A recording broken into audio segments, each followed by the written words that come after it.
ॐ गणानां त्वा गणपतिगं भवामहे कविं कवीनामुपमश्रवस्तमम् ज्येष्ठराजं ब्रह्मणां ब्रह्मणस्पत नः शृण्वन्नोतिभिः सीदसादनम् ॐ श्रीमहागणपतये नमः।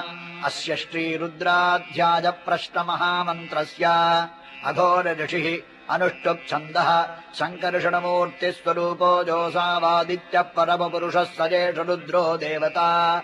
नमः शिवाजेति बीजम् शिवतराजेति शक्तिः नीलग्रीवाजेति कीलकम् साम्ब परमेश्वर प्रसाद सिद्ध्यर्थे जपे विनियोगः।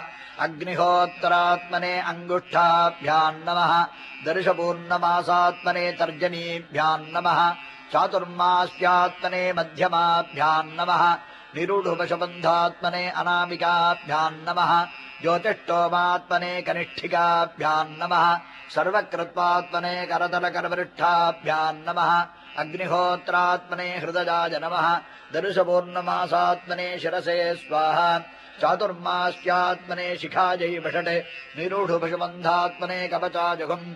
ज्योतिष्टोमात्मने नेत्रत्रजाय वौषटे सर्वकृत्वात्मने अस्त्राय भटे भूर्भुवस्वरोमिति दिग्बन्धः।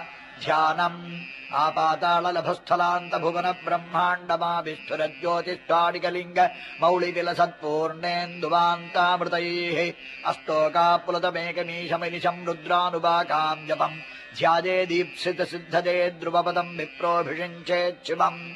ब्रह्माण्डव्याप्तदेहाभसि नियमरुचा भासमाना भुजङ्गैः कण्ठे कालाः कपर्दाः कलितशशिकलाश्चण्डकोदण्डहस्ताः।